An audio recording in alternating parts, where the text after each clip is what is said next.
break it down to a strategy. It's look for the overlap of like where the opportunity is, or maybe an unfair advantage, and what you love and what you know. And in that Venn diagram where all those things overlap, that's what your niche should be. Whether that's a professional service or a SaaS business, an app, a merchant store, whatever. That's where you're going to succeed. Hi, and welcome to the Happy Progress Podcast. I'm Alex Harris, and today we're here with Kurt Elster. How you doing, Kurt? I'm well. Yourself? Excellent. To get started, does progress equal happiness to you? No, I think it's about certainly it's about the journey, not the destination. So I don't know that progress itself is the happiness. I had an economics teacher who, in the last day of class, said, "I'm going to teach you the secret to life," and there is a difference between happiness and pleasure, and happiness comes from achievement and productivity. And so, anytime you can, the choice is like, all right, pleasure, I'm going to play a video game. Happiness, I'm going to finish this project. I'm going to ship this deliverable. I'm going to put up this blog post this podcast, scratch this item off my to-do list. That is the secret I learned when I was 21 and have never forgotten. So being productive, does that have to produce results? No, it doesn't. As long as there's, something that you can hang your hat on, check the item off the to-do list, send the email, whatever it is, you get to define what that productivity, what that goal looks like. That's entirely in your head. That's up to you. I love it. You get to define what success really is. Yes, because most people are too hard on themselves, especially entrepreneurs. Really, like, it's very easy to go, the grass is greener, like, well, I don't make $1 million a year. I only make $300,000 a year. Like, that's stuff entrepreneurs say, like, with total sincerity. And you go, all right, you got to stand back and listen to the statement you just made, right? Yeah. And so I think with entrepreneurship, it's just really easy for us to be hard on ourselves. And one of the most freeing things a therapist ever told me was, Kurt, you're too hard on yourself. It had not occurred to me prior to this woman telling me that. Yeah, we definitely hold ourselves down and hold ourselves back. If you don't know about Kurt, you're probably living in a hole somewhere, but he is the unofficial Shopify expert from the Unofficial Shopify podcast. He also has the agency Ether Cycle. I'll give you a little background of what I've learned about Kurt over a number of years, because we've talked several times in the past. He started out as an e-commerce manager doing drop shipping at a local auto parts store. And then he played around with a few different SaaS startup ventures, moving into web applications related to WordPress and learning about Shopify, obviously. Became niche in Shopify, focused on his Shopify agency, Ether Cycle, and he's expanded upon that, becoming probably the most known face in Shopify and really now focusing on Shopify apps. How has that journey been for you? It's been incredible, but I have to issue one correction. You mispronounced the name of the podcast. It's pronounced like this, and like obviously you have to have the accent, so you may not be able to do it. It sounds like this: Unofficial Shopify Podcast. See, there's no way that you could get that accent right. I need to learn how to do those. Add those to my podcast. But as you can tell, Kurt brings the character and the personality to it, and he's really standed out from the rest in the pack. Give us a little bit of breakdown of kind of the history of you becoming the unofficial Shopify expert. So really, like, I quit my job to go build an e-commerce platform 11 or 12 years ago, and it's good I didn't know what I didn't know, or I never would have attempted it.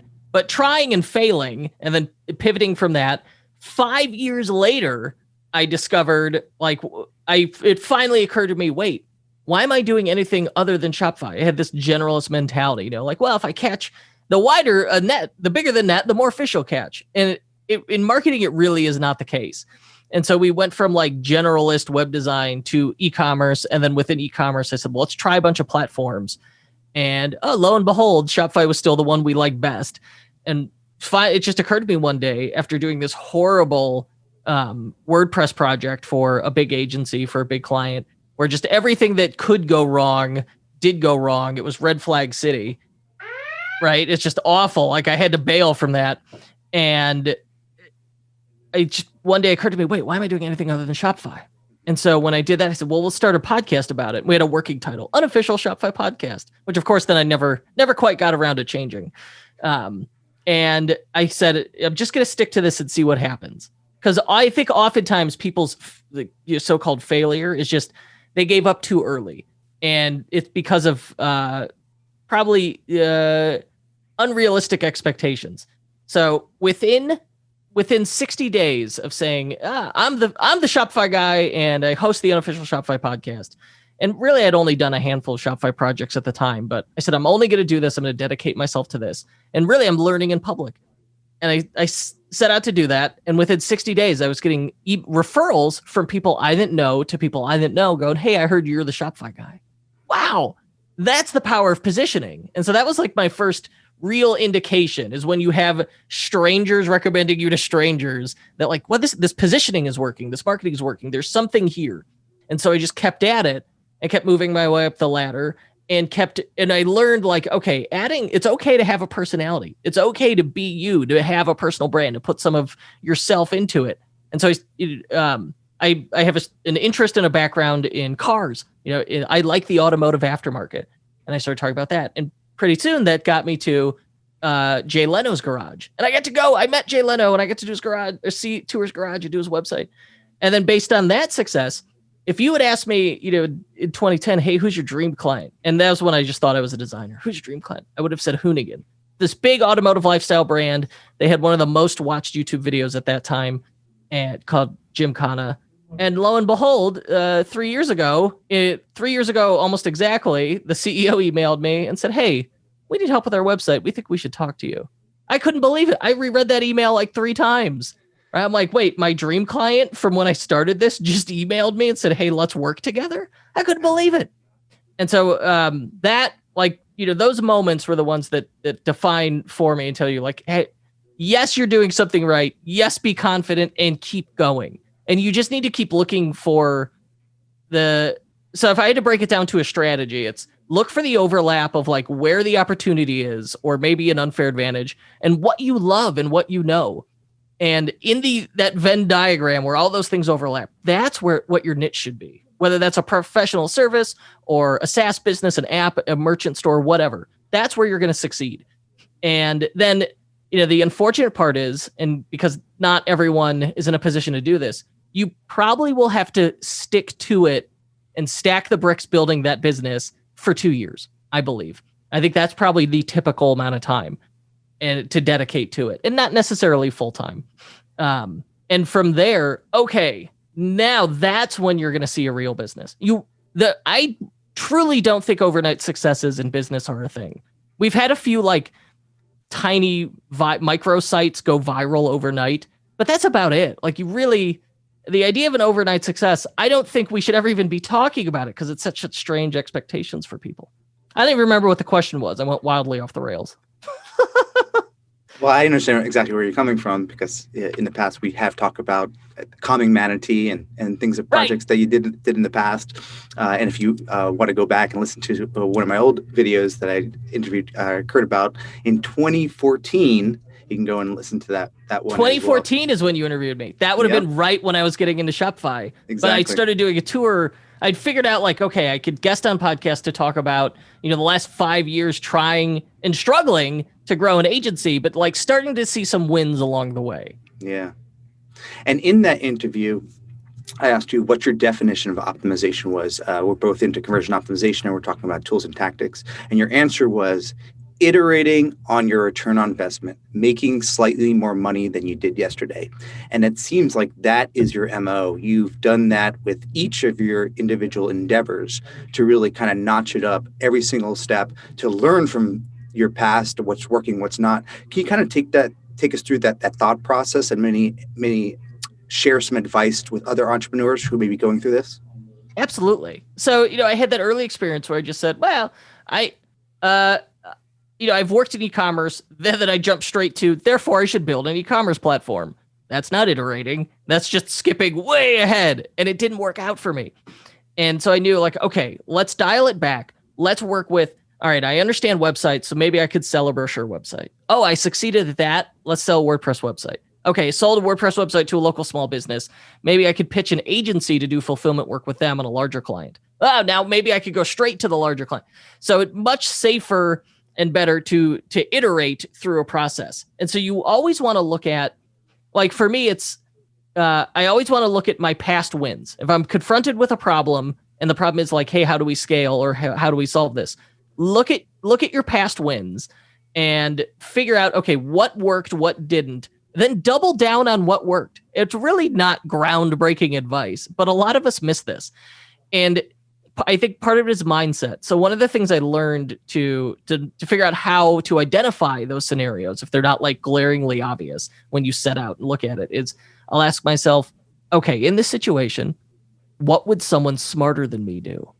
And oftentimes you find when you phrase it that way, you already knew the answer. You just had to rephrase the question.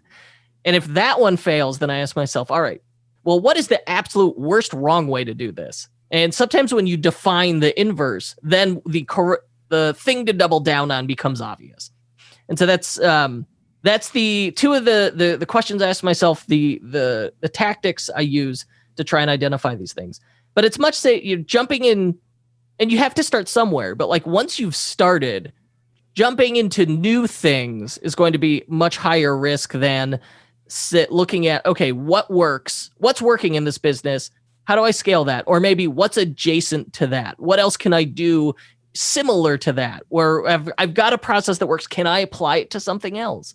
So it's always just identifying what are my unfair advantages? What are the best tools in my toolbox? And can we reuse those in different creative ways?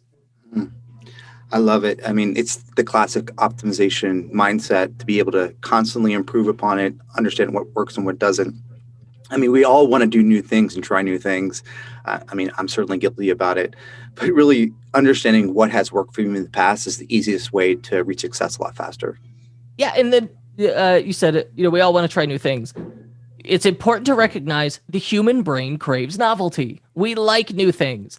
So as entrepreneurs, it's really easy to get caught up in shiny toy syndrome, where it's like, oh yeah, I heard about this thing, I want to try that. Oh, I heard about this new app, let's try that. I heard about this service, try that straight. And unfortunately, people like myself and you, Alex, we really contribute to this problem in that we produce great quality content regularly. The problem is there's a whole bunch of people like us doing the same thing. So if you're an entrepreneur on the internet, there is just a fire hose of great ideas coming at you. So how do you decide where to invest your energy? And the risk is, because we love novelty and we like new things, is you try a whole bunch of stuff all at once, never really invest time in the end of it, into any of it. And then at the end of the month, you go, oh, shoot, we went an inch in every direction instead of a mile forward towards our goals. And so I think the solution there is always identify, like have some, at least in conversion rate optimization anyway. But the way I look at it is like define a single pain or problem you want to solve, or a single thing you want to get better at in your business or scale in your business. And so in e-commerce, it's like we look at key performance indicators, right? Ideally you want some quantitative metrics that define success in your business. And so maybe that's conversion rate or average order value, return customer rate, customer lifetime value, traffic. And so we want to look at those numbers and figure out, all right, what's the weakest link in the chain? All right, now we only want for 30 days, let's only do activities that are focused on that one thing. That's the strategy, is if you can identify like what is the weak point in whatever your situation is, and then focus on activities that only improve that, you will move forward very quickly. And I think this works with, like, I don't think this is purely a business thing. Like this would work with, with going to the gym. Like, okay, well, here's where I'm weakest. All right, well then it's only focus exercises that do that. And not terribly, again, like a lot of these things, I think when you step back and do that 10,000 foot view, seem fairly obvious. But when you're in it, you're in the business, like you have such change blindness, it's harder than it sounds. Well, getting yourself to think differently and creative problem solving, I think, is what Kurt has done and showed the world in public by being different and showing your personality. I think the number one thing that stands out is your online brand. If I were to meet someone on the street, maybe they're into Shopify, they say, "Oh, do you listen to Kurt's podcast?" More than likely, I'm going to say, "You know who he is. He's the guy in the camouflage jacket." That's me. That's right. Did you think about some of the things to put yourself in a position of success by the photos that you took, the interviews that you've done, bringing out your personality?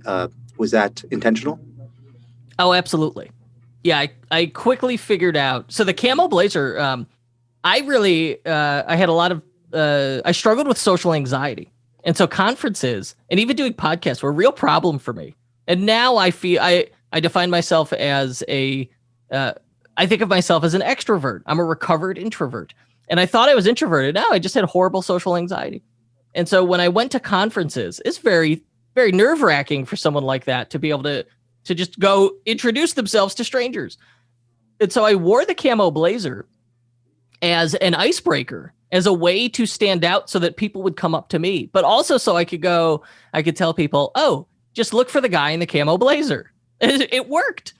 And then when you show up the next year, "Oh, it's that guy in the camo blazer." Like, "Oh, I remember him, so maybe he is somebody." I wasn't, not yet. And that worked very well. It's peacocking is what it was. And then I knew, all right, if you want to attract a certain kind of client, well, then your portfolio should be the kind of client you want to attract. And I thought, I knew the power of personal branding. And so I thought, and I'd seen what just a simple camo blazer did. So I thought, all right, well, if I just put more of my personality out there and into this and take that risk, then A, it's easier because I get to be myself. And B, when it'll be easier working with clients because if you have listened to any of my content or like, okay, this is who he is, this is what he likes. Either you're like, that guy, it sounds like a total a-hole, or wow, I agree with that. And so you end up by being yourself in public, you attract like-minded individuals. Again, when you explain it like that, doesn't seem terribly controversial or complicated, but so many people resist putting themselves into their business. And I think it's one of like the biggest unfair advantages that small businesses have. If I'm a big brand, I got to hire a spokesperson. I have to create a persona. Yeah. If I'm a small brand and I'm in it because I'm doing something I love, share that enthusiasm. Oftentimes when I get on the phone with someone, "Oh, tell me about your business," they'll tell me the most fascinating story of how they got there that is nowhere to be found on their website. And it'll be like one person and their dog running this business. But then the website's like, welcome to Acme Corp. We at Acme Corp. Just be you, man. People relate to people, not brands. It's not controversial or complex. Would you rather be friends with, would you rather be friends with Jay Leno or the circle logo from Target? Well, obviously the person, not the logo, but we get so caught up in branding. Yeah. Well, it's been great to see you grow, and I've certainly switched my careers as well. Now I'm actually working in more of an enterprise environment. I work for an agency where I work with very big companies, very big e-commerce sites. But I do see a shift in Shopify where not only small to mid-sized businesses are using Shopify or Shopify Plus, and I'm very interested to hear your perspective on why a Shopify Plus environment would be a great solution for a enterprise company or a larger company in general. So I'm risk averse, so I see it through that lens. And we worked on WordPress, and we use these hosted solutions where you are now responsible for. You are now in addition to the e-commerce business, you're also in the IT business, right? You're responsible for uptime and maintenance and security. Oh Lord, security and stability and upgrades and all that stuff. A cloud solution, you're no longer dealing with any of that. That is somebody else's problem, included in your bill. So note, that is the very first obvious thing that I love about Shopify as that shift for an enterprise platform, where it's like previously, like you had a full-time database engineer and all that nonsense. So life gets simpler when you move to the cloud, number one. And then second, it becomes when you're on this platform, because someone else is hosting it and managing it, and it's somewhat easy to jump between platforms. Now they are constantly upgrading the thing. So you're not thinking about it. Someone else is now maintaining and managing it and getting you like steady new features that are going to increase the competitive moat around your business. Oh, okay. I like that too. And then really, I think the biggest advantage with a platform like Shopify, and the thing that attracted me to it many years ago now, is the ecosystem. So no matter what pain problem you run into in your business, you could Google whatever that is plus Shopify, and you will find an app, service, partner, professional consultant, or forum post that is going to help you with that. And so I think there's tremendous advantages to the size of their ecosystem, and then also shifting everything to the cloud as well, where someone else is worrying about it. But as far as like specific features that are in it, I find that on Shopify Plus anyway, for enterprise people, probably the automation stuff, like Shopify scripts to solve weird bespoke problems, or entirely power promotions in a bulletproof way that prevents abuse, and automation tools like Launchpad or Shopify Flow. Oh, I love that stuff. Well, it's very interesting because obviously Shopify removes a lot of those additional expenses. Now you can actually focus on building an e-commerce site and better products instead of focusing necessarily on IT. But I think Shopify has really started to focus on opening up their environment a lot more. With Shopify Plus, you have the ability to do a lot more customization than you've had in the past. But I also see enterprise and very successful companies moving to single page applications built inside of Shopify. Do you have any experience headless with commerce? This? Can you give us Is your that point of headless view commerce? On that? No, it's not. Headless commerce is essentially just the concept of separating your data from the CMS. But I see companies actually rebuilding their liquid pages in React. And things like that. Do you have experience with single page applications, or any of your clients doing that? We've done it. We have a site that has 500,000 SKUs. And so, you need to be able to search through it and filter through it. And so that needs to be extremely performant. And when we had initially built this thing, we ran into a scenario where filtering or searching could take 30 seconds. Obviously, that's not going to work. That's just not going to fly. And so we redid it in React, and now it's 1 second. And so, yeah, absolutely. If you're dealing, especially like if you're in the scenario where your catalog constitutes big data, then React is just like a blessing from the tech gods. Mm-hmm. It is so unbelievably quick. Like everything you hear about React is almost always in relation to performance. Like it is so quick and snappy. And those claims are in no way exaggerated based on our experience. But we've got to, for right now anyway, for like a small business to go, all right, we're going to build our entire theme in React. Have fun. You could do it, but you need to be like really competent as a developer, or have a very competent developer on your team. Yep. Not just to build it, but then to maintain it going forward. That's the only drawback we have found with like, you build the entirety of the theme in React. It's super fast. It's so cool. And it's really great for the customer, but you're on the cutting edge. So in a few years, I think it'll be much more standard, and I would not be making the same claim. So if you're listening to this in 2024, probably the whole internet's React. I don't know. But right now, yeah, that's the only caveat to it. But other than that, like the actual outcome for the customers, it's just awesome. It's so fast. Yeah. And just one more technical question.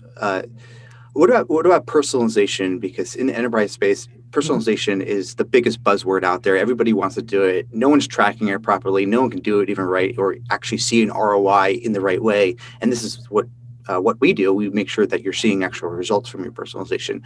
Have you had an experience with advanced personalization in Shopify? Yes. So we used, you're right. The personalization has been a thing I have heard people talk about. I've heard whisper about. I even heard rumors that a certain large email platform was trying to add personalization. And I think the reality of adding it, of building an e-com or a personalization CRM, CMS system, is that it's really hard. and I played with one that I liked. And so then it didn't necessarily integrate with Shopify. So again, same deal where it's like it's tough to track the success of it. But it was tremendously cool. So I think a great use case for it is, imagine your website has a split audience. So like not everyone is necessarily seeing themselves exactly the same way on your website. Even shopping for clothes, like if I'm shopping for men's clothes, I'm not necessarily looking at the women's clothes. I got a great example. One of my biggest clients, we're trying to figure out personalization for them right now, and they sell lingerie. But the interesting thing about lingerie is that not only it's a gender-based, women buy it, plus-size women buy it, and men buy it. But men don't necessarily buy it only for their wives. They might buy it for themselves or their partners. So it becomes a little bit interesting on how you are creating your category pages or marketing your products, because they may have different attributes and preferences than you may think. Yeah, absolutely. And so like first it starts with, you got to know your audience, right? Yep. You really need to know your audience. And then I think the magic of personalization isn't necessarily in showing them like, I land on the site, hi, Kurt, it's 37 degrees in Chicago today. It's not that nonsense. It's hiding all the stuff that's not relevant to me. It's really like the magic. I think the real practical application of personalization is you functionally, if you know what's not relevant to the person, you can strip it away automatically and then functionally turn every page on your site into a landing page or squeeze page, because the only thing left is the call to action that makes the most sense to them. Yeah. And so, I think, there's not a ton of tools doing this. There's even fewer that integrate with Shopify, but if you could put in the effort, if you could implement it, oh my gosh, any level of personalization seems to really pay dividends. Mm-hmm. And it doesn't stop at the website. We're already doing this with Klaviyo, the ability to set certain attributes based on what their preferences are. And then in Klaviyo, you can change the products based on what those preferences are, those personalized product recommendations. Do you have an experience with the personalized email campaigns? Oh, yeah, absolutely. Well, and Klaviyo, for better or worse, will try and figure out gender. But to your point, like, unless you're really confident, I would be careful with that one. Right. But absolutely, you want to send the right email to the right person at the right time. Mm-hmm. And you could base that off their actions, where it's like, okay, we know what they bought in the past. We know what they looked at. We know what they did, how much they spent. We know what similar people did. We could predict the expected date of their next order. So you could say, hey, are you running low on X? Here's the link, and here's a coupon code to go buy it. So you could kind of preempt some of that experience. It just turned into like a really great customer service experience. What's funny is if we were to have this conversation 10 years ago, people would wring their hands and clutch their pearls. They're like, oh, is this an invasion of privacy? And now compared to the stuff that the Facebook algorithm could do, we don't think twice about personalizing an email. Plus it means less irrelevant email. I am pro personalization. Just stop sending me the irrelevant stuff. Well, it's been the foundation of what Amazon has done forever, and what Amazon does becomes the norm. And so that's now seen as kind of the best practice standard that, personalization is actually helping us, not hurting us. When you're responsible for over half of all e-commerce revenue in America, you get to write the playbook. And so one of the easy advantages or one of the hacks in e-commerce is, your customers, by definition of shopping online, also very likely, almost definitely shop from Amazon. And so you can by following conventions that Amazon uses, you can build an experience where someone sees your website for the first time and largely already knows how to use it. And I think that's one of the, Amazon is this, it's just massive, terrifying, approaching on monopoly organization, but that doesn't mean that can also be that can't be your unfair advantage if you leverage some of the micro copy, like your checkout button should say proceed to checkout, which is what Amazon calls it, and I think it's a very accurate label. Stuff like that I think really helps. All right, let's shift gears. I would love to know your perspective of the future of e-commerce, and particularly what do you think Shopify is working on to come out in the near future? I think we're still working on figuring out how to make internationalization better, right? We live in a global economy, and it's now easier than ever to shop without borders. And so I think we're going to see more of that, but less so on the consumer side, more on like the tools to make it easy and accessible and sane for merchants to implement. That's certainly not a controversial claim. I think we've probably known that for at least 2-3 years now. And I think one of the wonderful things we saw with these cloud businesses and these SaaS businesses is really a democratization of tools, where in the past it was like, oh, you want an e-commerce store? All right, well, you better learn PHP and spin up your LAMP server. That was 15 years ago. It's not that long ago. Whereas now it's, you want to start an e-commerce store? Okay, well, choose one of several platforms that have a multi-week long free trial. So that, but I think we're going to see more and more tools like that entering the space, where entrepreneurship and e-commerce and owning a small business becomes more and more accessible to more and more people. And ultimately, for me, e-commerce was a means to an end. My obsession is entrepreneurship, and that's what excites me. Makes sense. To close out, let's talk a little bit about you. What do you have going on, and how can people find out more about you? Well, all right, finding more about me is easy. Google Kurt Elster. Head to kurtelster.com. Sign up for my newsletter, and that is I've worked really hard to scrub my email address from the internet. So if you want it, it's from the newsletter. Just reply to the newsletter. That goes to my actual email address. If you send me a thoughtful question, I will send you a thoughtful reply. And of course, check out the Unofficial Shopify podcast wherever your podcasts are sold. But as for what I'm working on right now, that's exciting. We're working on really just still in professional services, doing a lot of custom builds and store migrations for Shopify clients. That's our core competency, and it is still fun. 10 years later, I still love it doing the client work. And I think next year's going to be the year I finally get back to relaunching an info product. They're so fun. If you've ever thought about doing it, you should. It's a great experience. And ultimately, I think info products are phenomenal e-commerce products because you deliver them electronically. So you're not dealing with shipping. There's no inventory, and the margin on an e-commerce product or an info product is 98%. So I'm putting it out here first. Oh my gosh, I'm finally going to get around to doing another info product. Do you have any advice for entrepreneurs who may have an idea about creating an info product? How would they get started, or just build up a way to do it? Well, all right. So the hack is, let's say let's say I want to write a book, but I'm a crappy writer. Okay, maybe you shouldn't write a book. Maybe you should do video. Like pick the format that speaks to you. Again, it's like, look for that unfair advantage. Where you're most comfortable is where you're going to have the easiest time doing the work. And a couple great books that really helped me years ago when I did my first big info product that we ended up earning 6 figures on, which was a great win early on. Number one, Nathan Barry's book, Authority. Really nice guy. He now runs the very successful ConvertKit.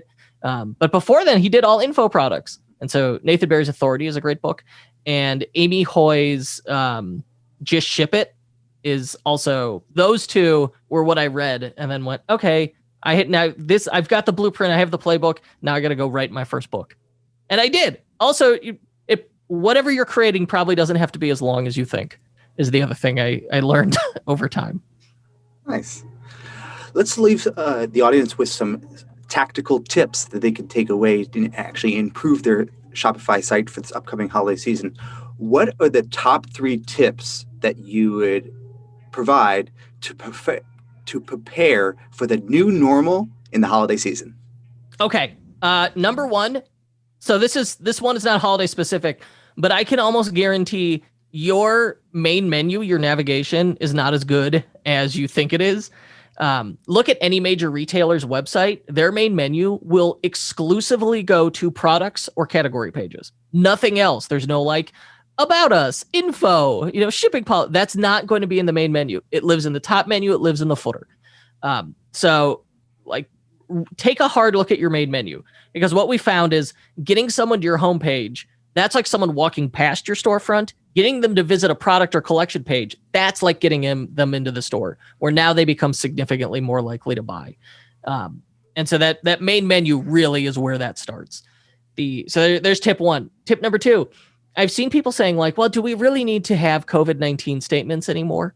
Yeah, absolutely. Because when COVID-19 hit earlier in the year, all manufacturers essentially lost like 4 to 8 weeks of production time. And then at the same time, everyone shifted to e-commerce, buying online, and a lot of manufacturers shift to selling direct to consumer. We are still seeing the effects of that bottleneck in inventory. And so because of that, you want to make sure that you have a statement on your site that's like, yes, we have these items in stock. Yes, they're shipping. And here's what our expected shipment times look like right now from our own experience. Because that's going to be, I think, a real concern for people is, will my stuff show up on time? Will I get it? So I would still address that with a holiday shipping statement, COVID-19 statement, whatever you want to call it. I'd make sure you address that. And then third, oh my gosh, there's going to be, because Black Friday is going to be, a lot of stores are going to be closed, like physical stores. Well, all these big brands are certainly going to be spending money sending people to their website. So I would early on focus everything you can on building those warm audiences, those retargeting audiences, the newsletter list now.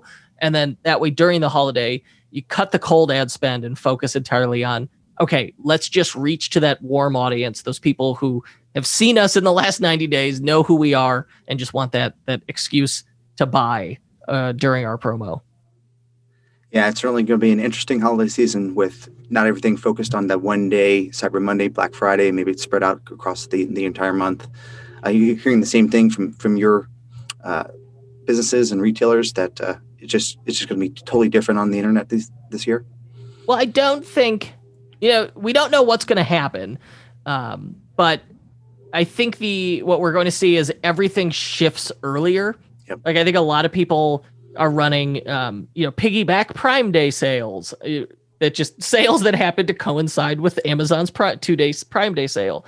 And then I think you're going to see everyone do test runs of their Black Friday sales in like the first or second week of November, like right after the election, where they're going to do like early bird sneak preview, where you essentially run your Black Friday sale twice to like all your VIP customers, your past customers, or whoever's on your email list, and then run it again normally during Thanksgiving week.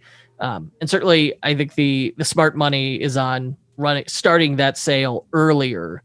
Yeah. Last year it was a big deal. A lot of people started on Thanksgiving and things worked well. And so I think, maybe starting things, certainly I wouldn't start a sale later than Thanksgiving this year. Just kind of wild. That's all I got. Nice. Any parting words or final advice that you'd like to share with additional entrepreneurs? Yes, there is. The value and the power in your business lies with your list, with the audience. So I think the single biggest mistake people make, really at all sizes, is not focusing on their audience. They make you. They make or break you. So if you're starting out, don't worry so much about the design. Focus on your audience and building that list early on from day one. If you are established and seeing early success, talk to your customers. It always blows me away how many people I say, oh, who's your customer? Tell me about it. And then I say, how do you know? And they go, well, I just know. Or like, I'm my own best customer. That's great early on, but long-term, get those people on the phone, talk to your customers, send out surveys. If you're not doing those two things regularly, like an occasional phone interview, and I know as millennials, we're phone phobic. That's okay. Sometimes it's pick up the phone. You'll have a good experience, I promise. And doing those surveys where you try and figure out like, how do your customers see themselves and why are they buying? And knowing that and being able to like just use that to create a feedback loop to constantly improve your business with real feedback from your customers is tremendously powerful and just a shockingly often overlooked tactic. Well, if you want more of these tactics and tips from Kurt, I've put together a Spotify playlist which breaks down some of his, I believe, most important interviews where you can get a degree on email marketing or conversion optimization or building your Shopify store. And you can learn more about that by visiting happyprogress.com/Kurt.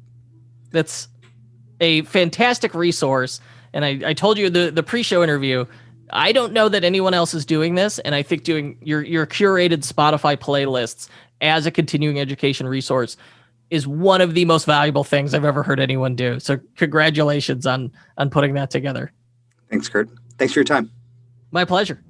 Thank you for making Happy Progress part of your day. How are you going to take advantage every day? Please let Alex know by visiting the website happyprogress.com. Together we will prove that progress equals happiness.